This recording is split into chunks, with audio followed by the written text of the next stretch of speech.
In this case, we have a shower that was previously built, several years ago, and it shows some deficiencies now, some problems already with the yellowing of the plastic or the fiberglass. But what's going to happen over here is that we're going to change this for a tile wall, actually a nice floor of base, made out of mosaics as well. So the idea right now is that we want to make sure that we do as least damage as possible to the areas while we actually do a nice renovation to it. So let's start with it by by just measuring some areas and cutting properly and just removing the entire enclosure. So what you see here is those lines that you're seeing around are the lines that are marking where the lip of the fiberglass enclosure is. This lip is right under and it's actually fastened into the structure. So because I want to do as less damage as possible to the walls, I want to go ahead and cut that with a utility knife or with a little blade or something, a little saw that can help us to minimize the damage on the walls. That is the idea, to do this remodeling without tearing down all the walls and all the stuff, and being as less intrusive as possible. So let's continue by cutting all these things around. Obviously I used the levels in this case to make sure that everything was nice and aligned. The area was cut throughout the edge. As you can see now, the lip is exposed, so now you can clearly remove it. You have to remove the handle, obviously, of the shower body in this case. So I'm going to remove the handle before I start cutting this piece in pieces. Here I'm going to cut it using an oscillating saw in a square. This is the oscillating saw. Right, so I'm going to cut the molding a little bit. I may do this shower a little bit larger, but for now, so I can remove that, I'm going to just cut a little section there, just straight. And to cut the enclosure with, I'm going to use this this reciprocated saw with this fine blade. Make sure that you use something to protect your eyes with, and just go ahead and start piecing this out. Don't cut with the blades completely horizontal. Try to cut them diagonally so you don't put your blades all the way through. I'm using purposely only like a 6-inch blade, so I don't need to go through all the way through the walls, especially on the other side. If you have another bathroom or whatever, you have to be extremely careful when you're cutting around the water lines and overall through the entire process. That's something that is really delicate. So let's continue. When you get to the point of the drain, there are a few things that you want to do. First of all, as I was saying before, you have to be careful with the saws because you don't want to touch these lines or power, live current lines like the one that you see there. So there are many reasons of why you have to be careful when you're doing this, as well as using glasses and masks. So once you remove that, how you gonna do this thing? Like you wanna untwist. Sometimes they are by pressure, sometimes they are just twisting. So you have to make sure that you remove the stuff. And I stopped over here for a moment. I want to make sure that I bring it out of the wall a little bit more before I cut this section of the panels, because obviously I can actually damage. This thing is really loose, so I can damage that big time. So I want to avoid that. So that's why I want to make sure that I remove this, unscrew it, and then move it back a little bit, and then finish cutting the piece. Okay, so what you can see here is the 3-piece drain system. That's the top. This is a little flange. That's the bottom part. If you notice, the bottom has an inclination. That inclination is meant to be nice and flush with the floor, and that is a process that a lot of people have some problems with. And the reason is that they don't take the time to do it in the proper way, and water stays inside the pan under the concrete. That makes this kind of wet towel smell like situation in the bathroom. So what you see here, what I did is that they locked it obviously as much as I needed to be able to make it nice and flush. Put a lot of attention to this. Use a lot of logic, a lot of measuring. Make sure that your pipes are nice and level, so your drain on the top will be nice and level. Here, that purple thing is a primer for the PVC, and this is the cement. So you want to make sure that you apply that, and your cement is nice and it's good. It's in a good condition. Don't use something that is you consider that is already too dry. That would not be good. So let's continue with that. As you see here, I made this little inclination so it stays nice and flush, a little bit under, just a little bit. I used the previous hole. They were not as careful to just make this hole, but I'm using that. I don't want to make more holes in the structure. So let's continue. Okay, so one of the things that you want to do whenever you're working with these water lines and stuff like that, especially pipes that are like the roughing or pipes that are inside the walls, you want to go to the main water supply valve and shut it off. In this case, this is the one. You have to look sometimes on the meter box, the water meter box, or if you have, like, you live in a multi-dwelling building, you need to maybe shut down the water for everything, or maybe it was separated before. So what we're gonna do now is just kind of go ahead and close it, and we're gonna drain the system a little bit to reduce the pressure. I'm gonna do that by just opening one of the faucets on the lower part of the house.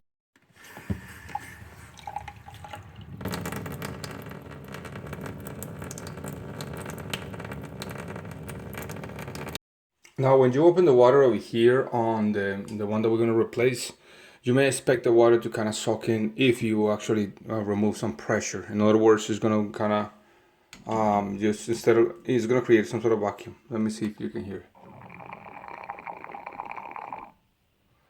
So that is an indication, and I say that because sometimes there is a lot of water that can fall and can damage your ceilings or whatever. That's an indication that the water is actually getting sucked from the bottom by gravity.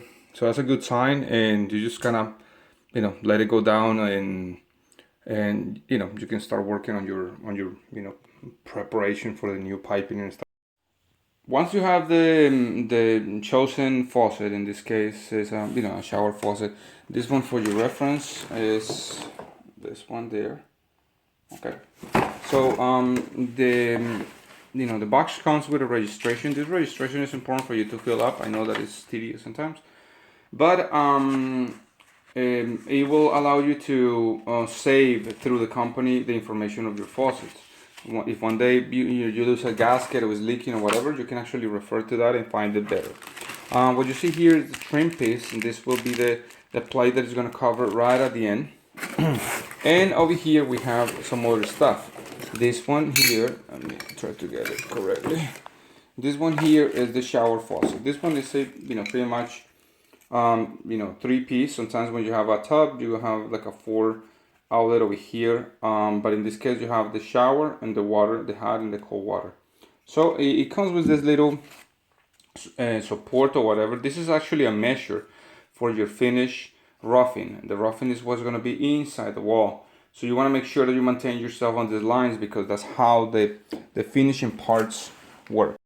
When it comes to the installation of these faucets, you have different choices. You can work with copper, you can work with PVC, you can work with galvanized and other materials that are available in your country or whatever, or your state or whatever, if you're in the United States. But you defer, you have to kind of look for the regulations or whatever of what you can do.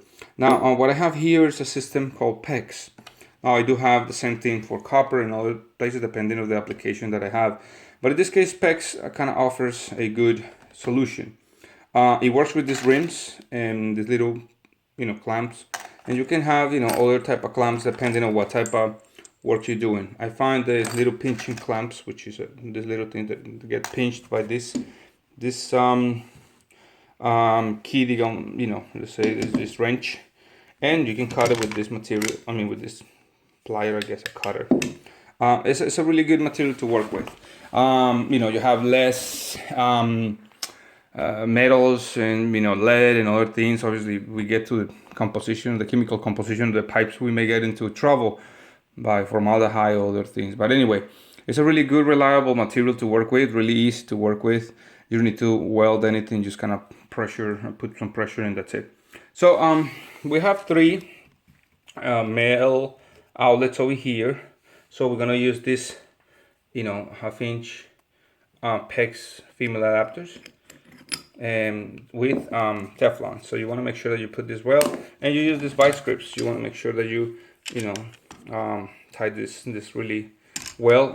Don't put too much pressure into one particular point. You want to kind of counteract your force with the other direction of the plier when you're putting this together. Just common sense. I mean, you don't want to damage the threads by holding it in the place that is not appropriate. So let's continue. Okay, so what we're gonna do now, if you notice, we have this old faucet here. Not, you know, it's not like it's wrong or whatever, it was not leaking or whatever, but we put in a new one because new finish or whatever. So we have the male adapters already, I mean the female adapters installed already with the Teflon tape, but you can use liquid tape, or, I mean, yeah, liquid Teflon, whatever. But here's the important thing. If you notice, I mean, although this thing was not placed over there, if you notice, you have a board in the back. This faucet right now is like 48 inches high, and I want mine a little bit shorter, I mean, a bit lower, and that's for the comfort or your hands. I noticed that, you know, the higher it is, the more uncomfortable it becomes sometimes to operate. So, you know, for people that is a little shorter, just bring it down about 40 inches. Is better, you know, than being like 48 inches. That's just my choice. Obviously, you can put it as high as low as you may want, you know, as comfortable as you feel it will be. What we're gonna do is we're going to make sure that whenever we install this, we count for the thickness of the wall. Meaning, in this case, if I explain, it will be a half inch or 7/16 of the concrete board, then an eighth of an inch of cement, and then about 3/8 of an inch of the porcelain that I'm going to install. So that will come to, you know, a little bit closer to like one inch and, you know, a few sixteenths. So I want to make sure that whenever I install this, I'm either flush or just a little bit out in the bottom part of it, so I can actually accomplish the height that I want. That's really crucial. So you may want to cut another piece of board or wood or whatever it is, but you want to make sure that it's nice and secure there. So let's continue with that, and I'll show you some of the fittings that So what we're gonna do here, I just made this section in the Spanish version, but this is what you have over here, the clamps and the elbow. So I'm gonna give you a demonstration with the hot water. Now sometimes I'm a little curious, and I like to use colors. So this one is for the cold water on the right hand side, and the red for the left hand side where the hot water is gonna come. So what you do is this pretty much. We already fastened this really well. So you put your piece here after you cut it with a cutter like this, or a knife or whatever. Then after that, you want to go ahead and put your ring.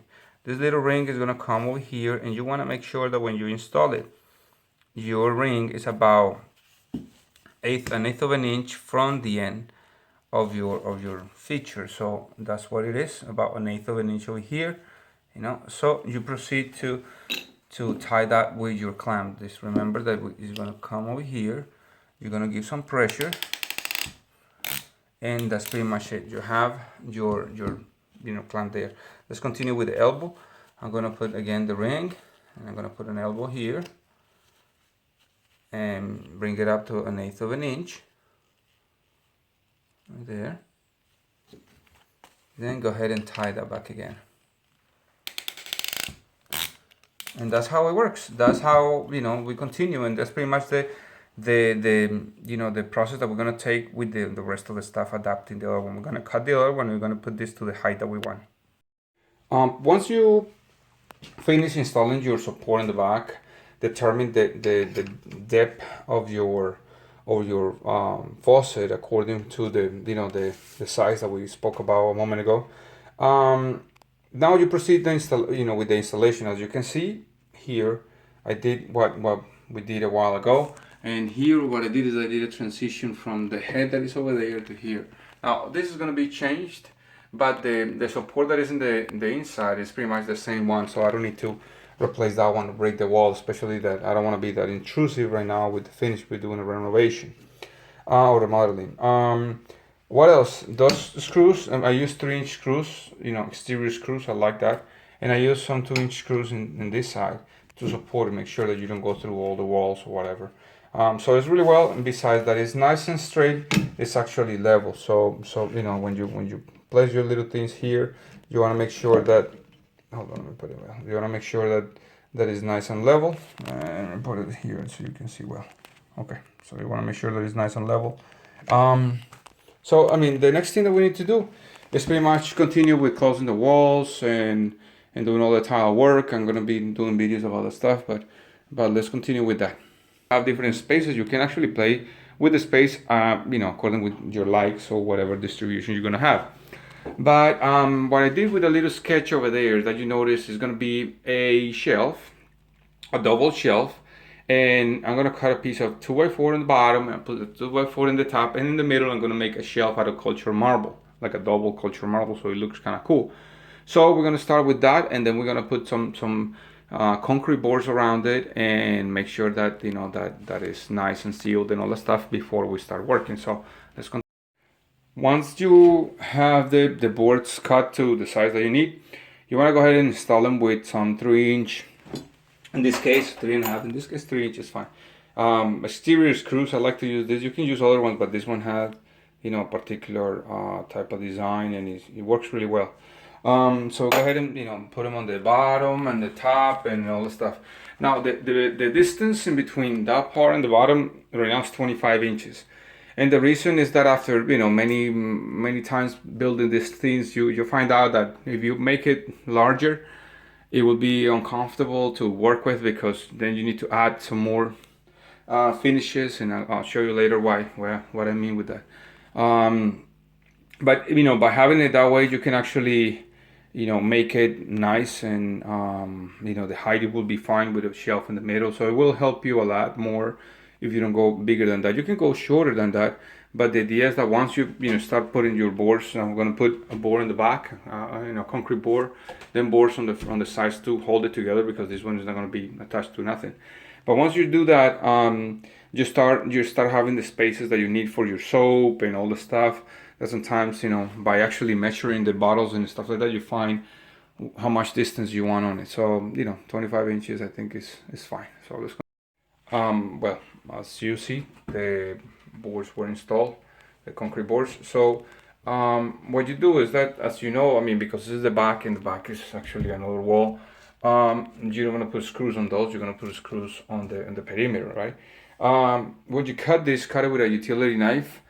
This type of material is fairly easy to cut. Now, there are some recommendations by the manufacturers in some states. Actually, some of the materials that are inside here are considered cancerous or carcinogenic. So you gotta make sure that when you work with this, you use masks, and when you have dust or debris, just collect it with a damp sponge or a vacuum. Don't use grinders or whatever to cut it. I know that it will look nicer or whatever, but the dust will be finer, and it will be more dangerous for you and for the people that is around you. Obviously, any type of dust you have to avoid and use masks, as much as possible.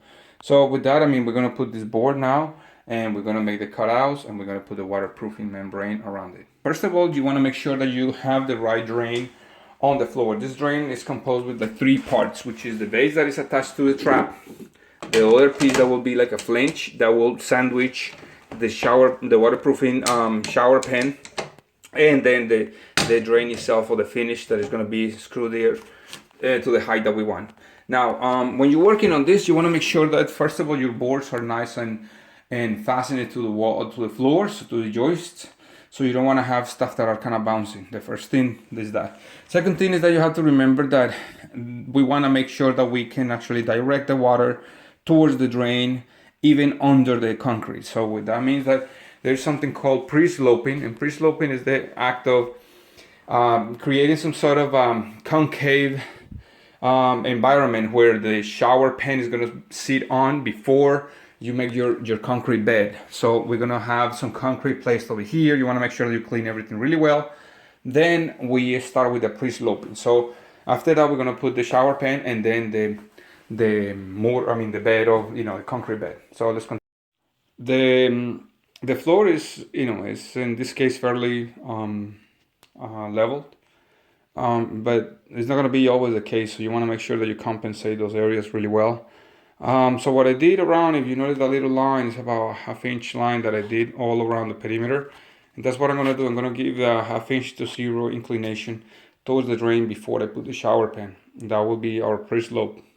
So I want to make sure that I do all the stuff correctly. I'm using a mortar bed which is, you know, sand topping mix already pre-made bags. And you know, you can probably make your own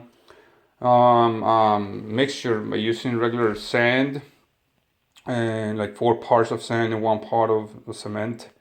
That will give you the same consistency. So okay, so let's continue with that. I'm gonna use some tools like the squeegee and that one to kind of level all that area around with. You can see now that we have an inclination towards the drain. This is the pre-slope, so you want to make sure that you have that nice and straight and level and cleaned up. This mixture has to be, you know, not too dry, but enough so you can actually, you know, work with it and just give it a nice form. So it has a nice inclination. The next thing that we're going to do is to install the waterproofing membrane on top of that, and now we are sure that even if the water falls inside there, it's going to keep draining towards the middle of the drain, I mean of the shower base. The installation of this shower pan is really critical. Obviously, start from the center, and you know, leave some of the pan itself, of the PVC liner up on the wall. You know, at least I will say like 6 inches, 7 inches. You want to make sure that you make a nice enclosure there for the water not to spill. Now in the edges over there, if you notice, I have that folding thing on the side on the 2x4, and the reason is that you don't want to have a lot of accumulation of that material on the wall, because your concrete walls or your concrete boards are not going to go straight on the bottom. They're going to have a turn, so sometimes it's really uncomfortable and it doesn't look as appropriate. So you want to make sure here, I'm going to put a little patch afterwards. I'm going to put a little patch of the same material with the glue that is designed for this material. So I want to make sure that no water is going to spill in, and I just went and folded over here. Want to make sure that when, you know, to the area that is going to be covered here is going to be in the outside of the shower. So yeah, the same thing in this corner, a little patch over here. And here's a crucial thing. A lot of plumbers don't do this, and I don't know, maybe they just don't work with the tile, so they don't do the shower liner or shower bed. But you want to make sure that when you install this, before you put your screws, and these screws are the same type that I use over here, you want to make sure that you actually, you know, press this really well in all the areas, so you don't have this weird void on the corners. You want to make sure that you can compact everything really well. And there's a lot of mistakes sometimes, like you touch it like that, it's already tight. But if you see in this case, I left enough lack so you can actually have it nice and flush. So that's the tricky part over there. Make sure that you do that. Now here in the middle, I have the you know, I mean, you can probably see the screws here. And so I'm gonna go ahead and make a little mark and expose that. Then I'm gonna put some silicone inside so I can squeeze the new flange on top and fasten it with the wrench.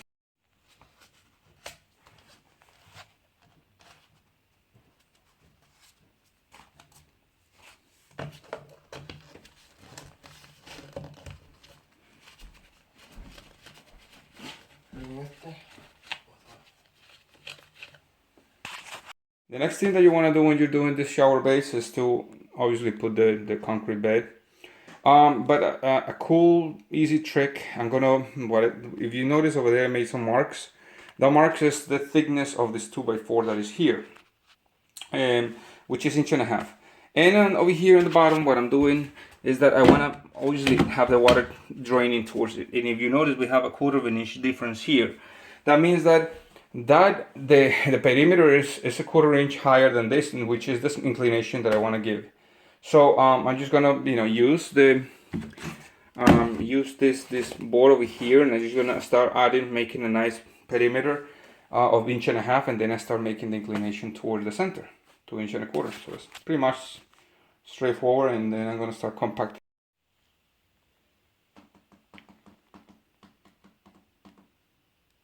Before you get to the drain section, you want to go ahead and put little pieces of gravel around, little stones, you know, around the perimeter, so you allow this thing to drain properly before you put your concrete bed around.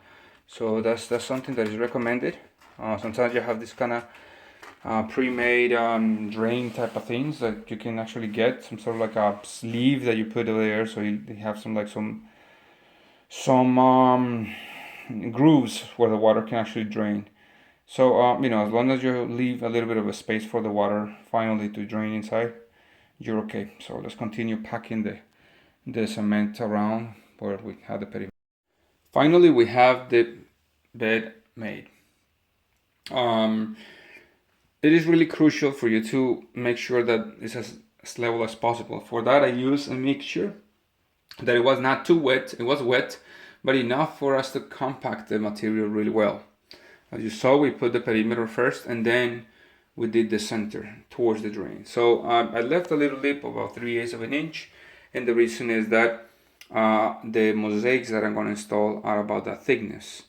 As you can see, the level is always towards the drain, and it's true for all the areas. And this is a crucial part because you want to make sure that that in the bottom is nice and flush and level, and yet you have, straight and level, but yet you have the inclination towards the center, towards the drain in this case. Just to kind of recap a little bit, you want to make sure that you put your pre-slope, the drain properly installed, that you put your shower pan and you actually fasten the shower pan with enough slack so you can actually compact this really well and can be nice and straight in the back. And you also want to make sure that in these corners, which I'm going to do later, I will concentrate on this, you cover all these little corners and make sure that they are nice and waterproofed. And also that you take the excess amount of cement from the corners. Sometimes that is an issue when you're going to put your concrete boards. You end up with a lot of excess material, and therefore it's like a big hole in the middle, and it will be the same situation for your ceramic tiles or your installation or whatever. It's going to give you some trouble. So now that is wet, you want to make sure and correct that. When you have your walls already covered with your concrete boards, you proceed to install the fiberglass mesh. Fiberglass mesh is that mesh that you see there. It has that particular color because it's kind of just saying that it's designed for the concrete boards, and they have a coating, a special coating that will protect that from the mortar or the cement that we use. Otherwise, it will disintegrate. So if you use like regular mesh, come on, stay there. It sticks together, but you have to play a little bit. Now, if you notice, okay, so that's one of the reasons perfect for the video. I have a piece in the center, and I have one piece in the outside and one piece in the inside. That's to maintain it together when possible. Okay, there you go. So you want to make sure that you put it all around on your seams and stuff like that. See, here we have one, and then just continuing with this one. Now, after that, I put something called a waterproofing membrane, which is like something like a liquid plastic that will solidify once it hits the like the air or whatever. If you don't have that, use mortar cement to kind of coat that stuff, the seams. Now, why to do that if you're going to put tiles on top? Well, the reason is that, first of all, you're waterproofing the inside of the area. Let's say you don't have that much grout, and the grout will crack and get loose, so it will go inside your structure and it will give you a problem. So you want to make sure that you avoid all those situations. So I'm going to continue putting all the tape around, make sure that it kind of stays together, and just applying that with a brush. So I'll show you in a moment. So you want to make sure that before you start with these projects, your boards are nice and straight and as level as possible. Another thing that is important is that, as you can see, that green stuff over here is a waterproofing membrane over fiberglass mesh designed for tiling. With this is that it has a coating, a special coating that will prevent the mortar, a thin-set mortar, to kind of corrode through it or eat through the stuff. So for that, it's really important to consider the proper material. One more thing that is crucial is that you want to start with walls that are level, and in this case we're not working with certain type of angles or whatever in our design. So for that, it's really crucial that you in the bottom part of the design have all the walls nice and level. How are we going to do this? Well, we want to make sure that the lines, especially like some corners, there are some angles that need to be cut. So you want to do a lot of measurement. In this case, I'm going to use, this is a 4x3 wall.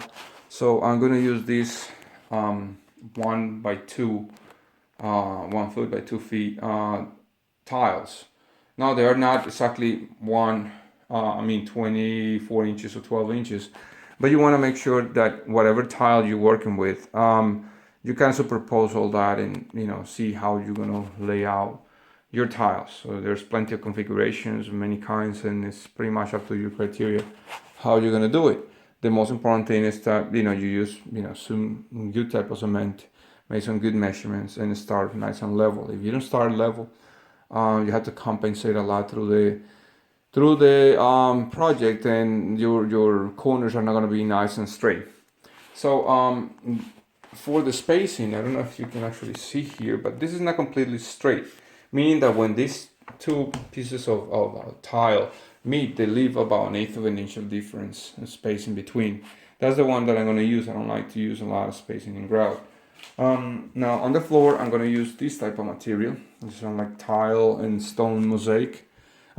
Glass and stone mosaic. But what I'm going to do is I'm going to just superpose this, provisionally put it there with some other thickness. So I want to make sure that I'm going to add this thing to make sure that I compensate for the cement that I'm going to put on the bottom. Now I cut a lot of little pieces of the cardboard, and this is going to help me to just kind of adjust and compensate. Sometimes even tiles are not as straight, and some of them have little differences. So we want to make sure that we maintain those lines constantly. So let's start by making some marks, making some cuts, preliminary cuts, and then we'll continue with the installation. While you install the wall, in this case you can see some, because they are larger tiles, so you can cover these areas fairly quick. The idea with working like this is that, well, first of all, if you notice on the bottom, I have some cardboard on top of the covered mosaics, and that's because I want to give the thickness that I need for the mosaics to go in properly. Now what I use is a polymer modified cement when enhanced with polymeters, and what that does to the thin side motor is that allows the material to be a little more flexible in the case of, it gives some sort of flexibility to the cement, so it's a little better for the maintaining the tiles in place. That normally is a little more expensive than a regular bag, but you're talking about a few dollars, so it's not much. Now the first two tiles were cut in different areas just to make sure that they were nice and angled, to provide the coverage for those walls. Then after that, they're pretty much straight cuts, in this case, but you just make sure that you maintain your lines or whatever.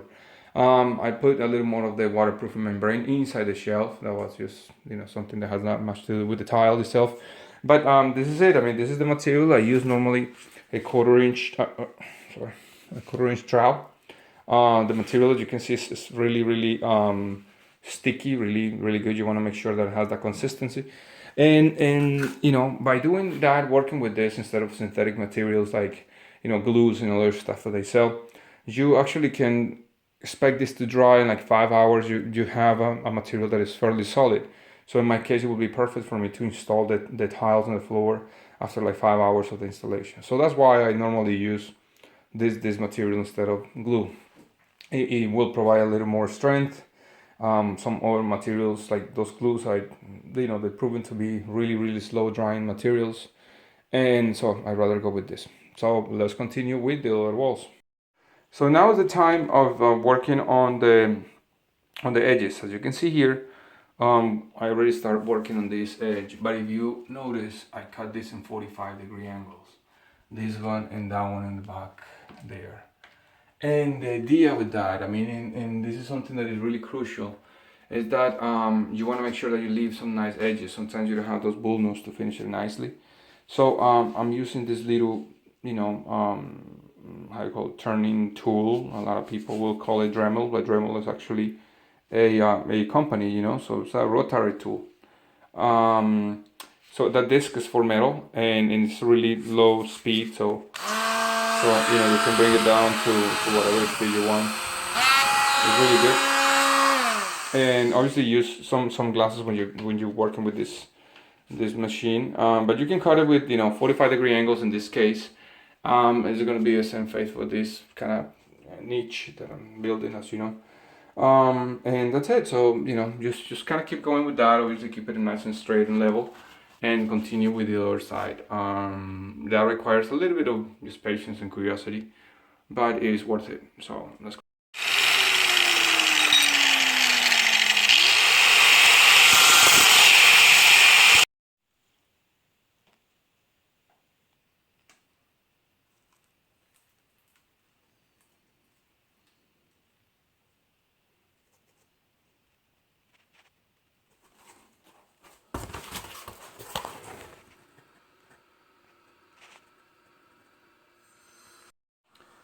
Uh, while I'm doing the wall, well, you can see now that the walls are finished.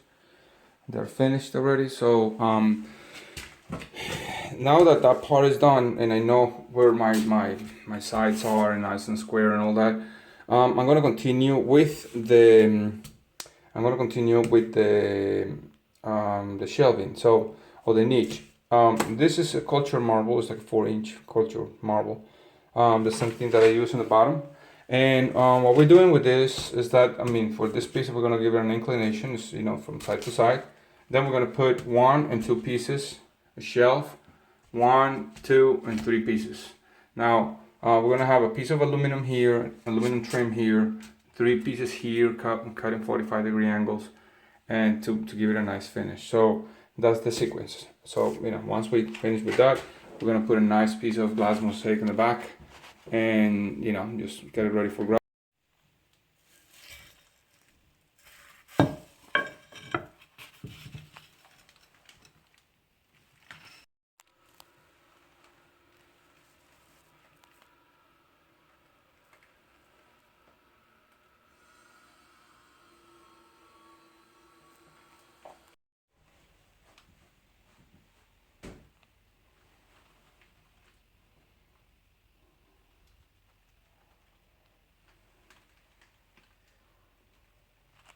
So once you have your side edges made, you want to continue with the top and the edges and the 45-degree angle cut aluminum. You want to continue with the back part of it. So I'm using some glass mosaics that have aluminum and stuff, so that will give a nice finish. Obviously, you have to cut them as well. You want to make sure that they fit well. Using a wet saw, like you will have to use for all your other cuts. So let's. The next thing is to install the mosaic, as you see here. There are gonna be a lot of little cuts. You gotta be patient with those cuts. Make sure that you wear some, eye protection and stuff like that when you're working, because especially aluminum can just fly around and hit your eyes or whatever. You don't want to get any trouble. So that's it. The next thing is to let it dry. If you have excess cement, you wanna remove it now that you have the chance, and then just clean up a little bit, and later on when it's dry, you wanna just go ahead and do a little the remaining corrections and put your grout. So let's continue. So now that we have the walls ready, we're gonna continue with, and the shelf over there, we're gonna continue with the floor. Now the floor, you wanna make sure that you clean up really well. Our little mosaics are gonna go under. I left the space for the mosaics to go under. And now we just want to clean, measure a little bit, and then install the mosaics. Well, what you see now is obviously the floor covered with little mosaics. How did I do this? I superpose all the sheets, open them up, put them all the way through the way I needed them. I cut them before I put any type of glue on the floor. I mean thin set mortar.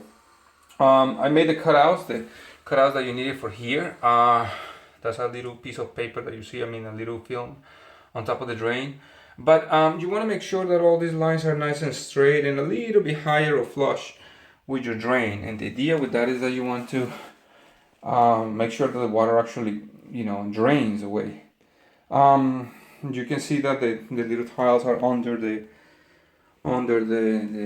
little mosaics are under the wall tiles. And what we're gonna do is you do some little finished pieces around, and that's it. What type of tool did I use? I use this squeegee thing, this grout applicator to kind of, tap that. Use this type of applicator, whatever, trials to work around. Obviously, the regular one that I normally use in the cement. And now it's pretty much, allow this thing to dry, finish some little pieces that I need, but let it dry, and then, just start applying the grout and all that. So let's continue. Once you have all the surfaces nice and clean, I use vacuums to clean the floor. Obviously, scrape the excess cement that is between the tiles and whatever, so take some time to clean the stuff. But now we proceed with the application of the grout. The grout that I have is a silver color grout. Let me give you the reference. Okay, it's U27 and it's just silver. Okay, so you're gonna use an applicator like this. You wanna mix the material with an acrylic solution or water. You just follow the manufacturer's instructions, let it set for a little bit, then start applying it. I normally start on the walls and then I continue on the floor. Sounds like logical, but sometimes maybe it doesn't work that way.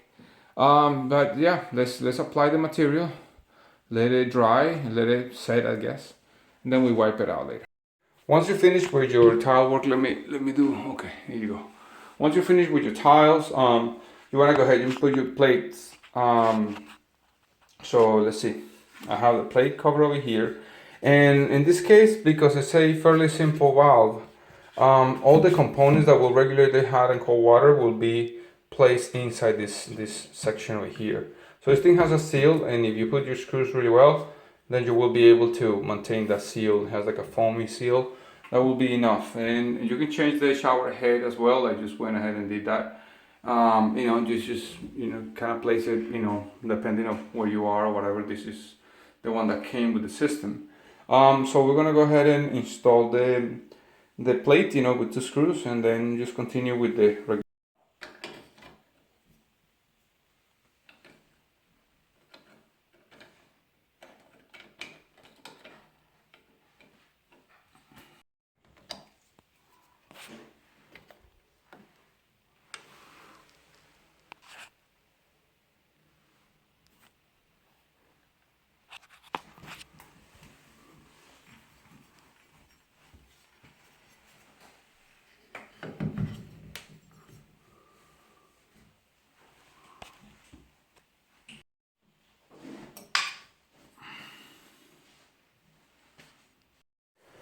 Once you're done with pretty much applying the grout and all that, you can just go ahead and wipe it, let it dry, wipe it again. That's kind of the process to it. I actually installed the faucets over here, and just kind of put the carpet and stuff like that. So now we are finished. Yeah, I put some little moldings. They require some paint, but that's not part of this video. And that's it. So if you're not a subscriber, please subscribe. Maybe you are. Thank you as always. I hope this will help you to make your own projects. So I'll see you in the next one. Bye bye.